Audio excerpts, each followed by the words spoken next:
जब आप करिए, और ज़्यादा से ज़्यादा हमने बताया ही है कि जप की बहुत आवश्यकता है।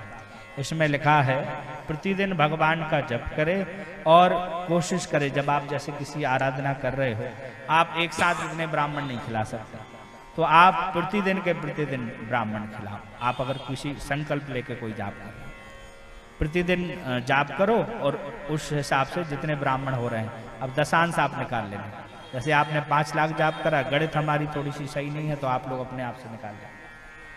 कोई भी जाप आपने किया, जैसे सीधा सा बताते हैं, 1 लाख आपने जाप किया तो 1 लाख का दशांश होगा 10,000। दशांश आपको हवन करना, और दशांश का दशांश हुआ क्या, 10,000 आपने जाप करा, उसका हवन हो गया, फिर 10,000 मार्जन, तो वो होगा 1,000। 10,000 का दशवांश 1,000, और फिर तर्पण, तो वो 100 बार तर्पण, और 10 ब्राह्मणों का भोजन। ये आप समझ गए। 1 लाख अगर करना है तो 10 ब्राह्मणों को भोजन कराना। अब चाहे वो आप एक साथ करा लो, चाहे तो आप दिन के दिन करा लो, मतलब आज करा लिया, कल करा लिया, अलग अलग भी करा सकते हैं। एकाक्षरम पुण्यम वेद शास्त्र में बचा, कहा कि एक एक मंत्र से ही करोड़ों करोड़ों मंत्र आप जो जाप करते हैं, कोई भी निष्ठा पूर्वक आप जाप करें तो वेद पारायण चैवस्या देहिनम, जो वेद पाठी हैं और आप मंत्र भी जाप कर रहे हैं केवल ओम नमः शिवाय, उससे भी व्यक्ति को फल मिलता है। अब इसमें एक चीज और कही है, क्या कहा कि ब्राह्मणों को रोज गायत्री का जाप करना चाहिए। ब्राह्मणों की सबसे बड़ी शक्ति जो है वो गायत्री का जप है। लेकिन आज गायत्री सुबह हो शाम हो, हर हर महादेव सुबह शाम सब समय चल रही है, तो उसका प्रभाव कम हो रहा है। और गायत्री मंत्र जपे, और इसके बाद कहा जो मनुष्य भगवान का जो शिवालय है उसके आसपास जो फुलवाड़ी लगाता है, जो बगीचे लगाता है, अथवा शिव के जो झाड़ू और वारी करता है, आज एक ही काम नहीं हो रहा है। क्या कहा कि झाड़ू लगाने के लिए कोई तैयार नहीं। किसी भी मंदिर में चले जाएंगे, मतलब ये नहीं सोचना कि अब तीज आ रही तो पंडित जी कह रहे हैं, हरतालिका तीज आएगी, खूब थाली सजा के लाएंगे, खूब पूर पार के और चले जाएंगे।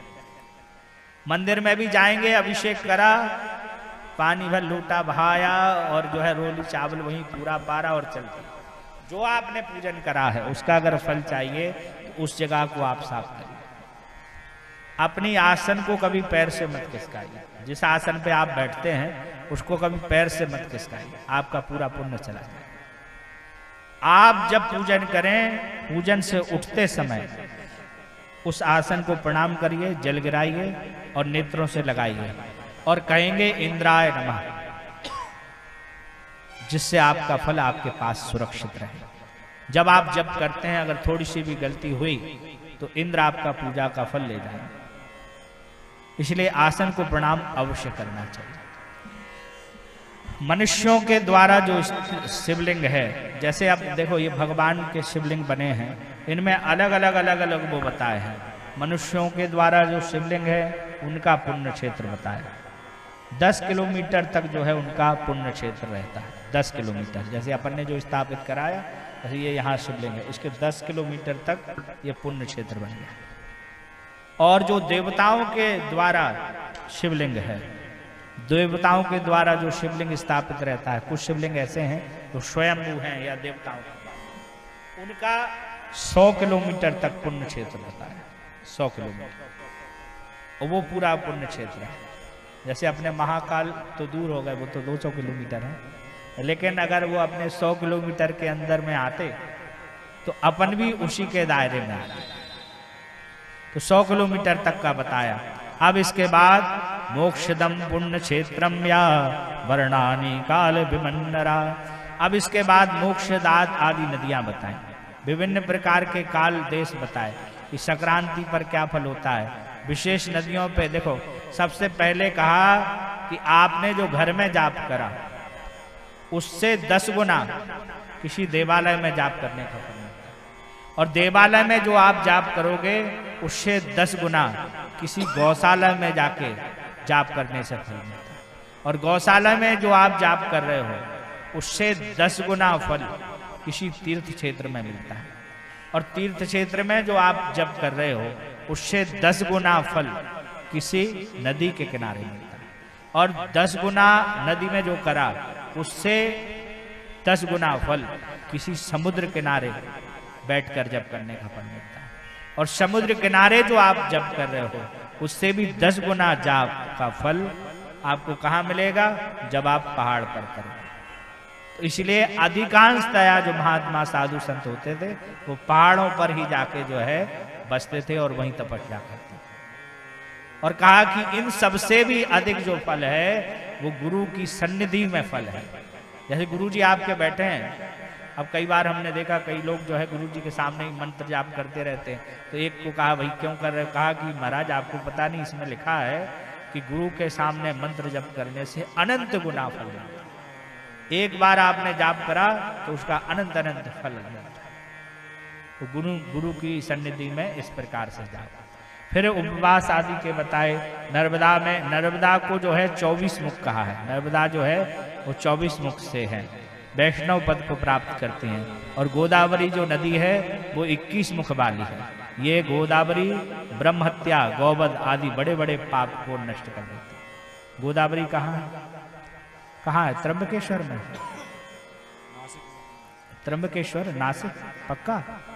तो गोदावरी में अगर जाना है तो आपको नासिक जाना होगा। वहां जाके आप स्नान करिए तो वहां पर आपको फल मिलेगा। फिर कृष्ण वेदी है, कृष्णा नदी है, 18 मुख वाली है। और गंगा जो है वो विष्णुपति है। तुंगभद्रा ये 10-10 मुखी वाली है। 24 मुख वाली नर्मदा। और इन अलग अलग नदियों का महत्व। गोदावरी जो जितनी भी नदियां हैं ना, गंगा यमुना चैवा गोदावरी तथा नर्मदा सिंधु कावेरी जलेस्मिन् सन्निधौ, ये 7 नदियां विशेष है। गंगा है, यमुना है, गोदावरी है, सरयू है, महेंद्र है, तनया है और ताम्रवती। इन नदियों में विशेष आपने कोई जाप किया, पूजा पाठ करा। आप लोग कुछ नहीं कर पाओ, हर महीने जो है एक बार नियम बना लो कि नर्मदा जी में जाके स्नान करना। और कितनी ही बड़ी परेशानी आ रही हो, आप केवल ये बना लो कि हम 11 अमावस्या को नर्मदा में स्नान करें। आप विश्वास करो 11 भी नहीं हो पाएगी और काम हो जाएगा। और अगर शरीर में कुछ रोग हैं तो ज्यादा दूर मत जाओ। बर्मान जो है, बर्मान में हम भी अभी पहली बार ही गए थे। क्यों भैया? पहली बार सहयोग बना। बर्मान में सूर्य कुंड है और वो सूर्य कुंड में आप स्नान करोगे तो आपके रोग स्वाहा। और रविवार के दिन वहां विशेष महत्व है। और सहयोग ऐसा बना कि हम भी रविवार के दिन, नहीं रविवार, वहां रविवार सूर्य कुंड में रविवार, क्योंकि सूर्य ही जो त्वचा संबंधित जितने भी रोग हैं उनको सूर्य ही कमजोर करेगा, वो ही हटाएगा।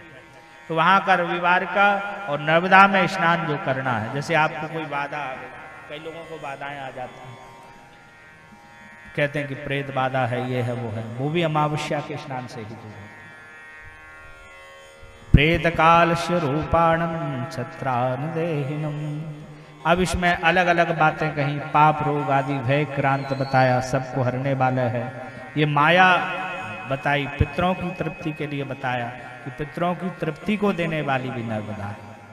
किसी को अगर मतलब पितृदोष लगा है तो आप जाओ नर्मदा, आपके पितरों का दोष भी समाप्त हो। ऐसे कोई ऋषि मुनि नहीं होंगे जिनने नर्मदा में जाके जाप पूजा पाठ नहीं करा। ऋषि मुनि विशेष विशेष, जैसे जो बर्मान है ना, वो बर्मान नहीं है, वो है ब्रह्म घाट, ब्रह्मा जी का। ब्रह्मा जी ने वहां तपस्या की। यहाँ होशंगाबाद के आगे जाओगे तो वहां एक है सांडिया घाट, लेकिन वो सांडिया नहीं, वो सांडिल मुनि की तपस्या स्थली। ऐसे बहुत जगह आपको हर ऋषि महात्माओं का तपस्या स्थली मिलेगा।